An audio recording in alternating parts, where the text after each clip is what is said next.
Today we're making empanada. We're going to start with empanada dough.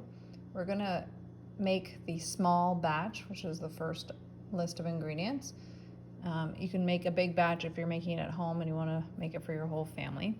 The recipe calls for 1 1/4 cups of all-purpose flour, which I've measured, a 1/2 cup of unsalted butter, which I have measured, a 1/4 teaspoon of salt, and 1 tablespoon of lemon juice, which I'm going to show you how to juice.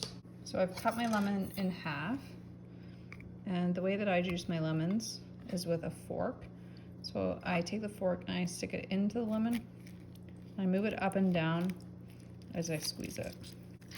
Once you squeeze your lemon, you can measure out a tablespoon. The last ingredient is 7 tablespoons of ice cold water, so I've measured that.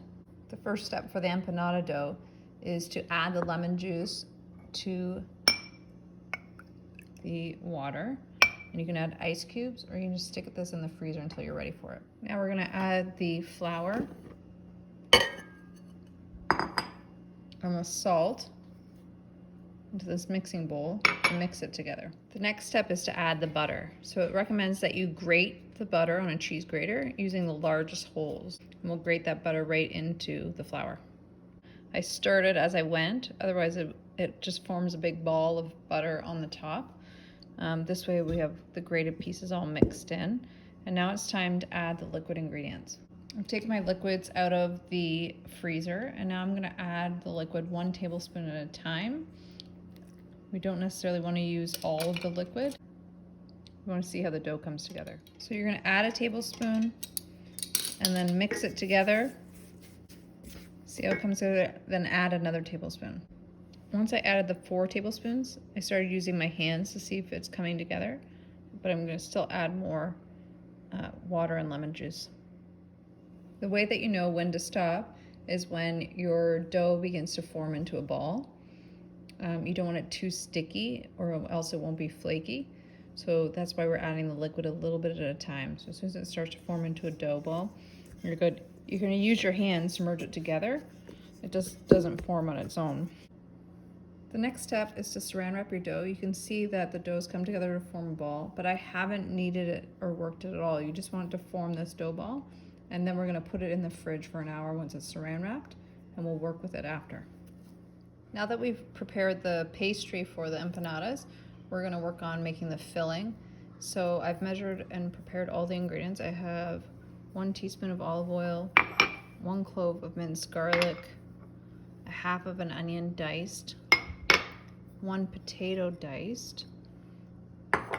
This is the beef that I'm going to use. This is 1 pound, this tube, and I just need a 1/4 pound of beef. So I'm going to cut this in 4 and only use 1 part of it.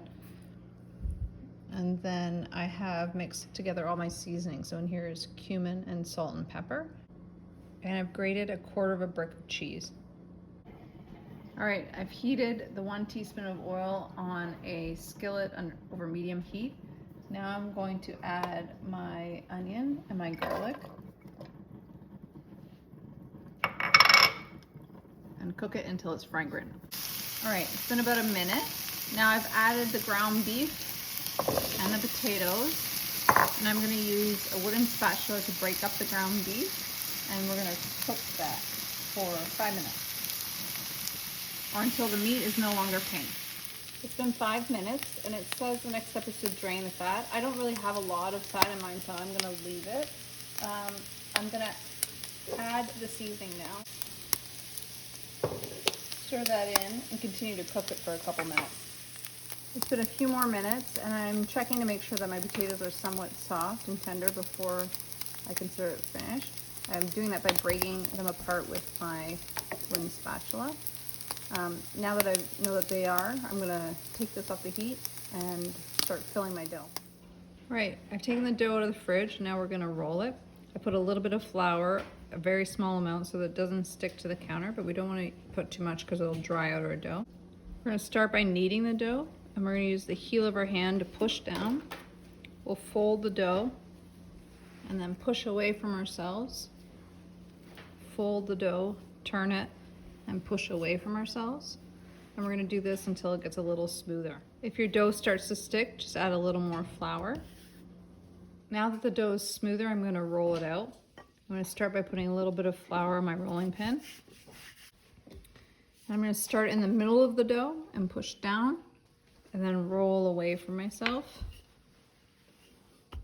and then roll towards myself. I can turn the dough, roll away from myself, roll towards myself, turn it, and repeat the process. You're going to roll the dough out until it's about 1/4 inch thick. And you can use an upside down ramekin to form your shapes or a glass. Push down, stay close to the edge of the dough, and then when you make your next circle, line it up right with the edge of the other circle. Now I have some leftover dough that I'm just gonna roll out again. Now I'm gonna use the end of this dough to cut some more circles. Now I'm gonna fill the dough. So I have my one dough circle. You can mix your cheese in first, but I'm gonna do some without cheese. So we'll take a spoonful of the filling, not too much because you don't want it to be over full. Place it in the middle of this dough pocket. And we're gonna fold it over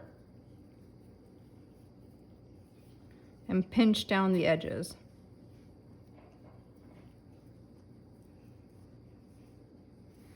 You can use a fork to do that.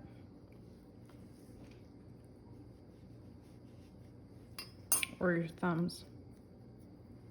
Now that you've prepped all your empanadas, you can put them in the oven. If you want, you could put it egg wash. That's a recommendation or a tip on one of the recipes. I'm gonna do mine without, but it's always an option.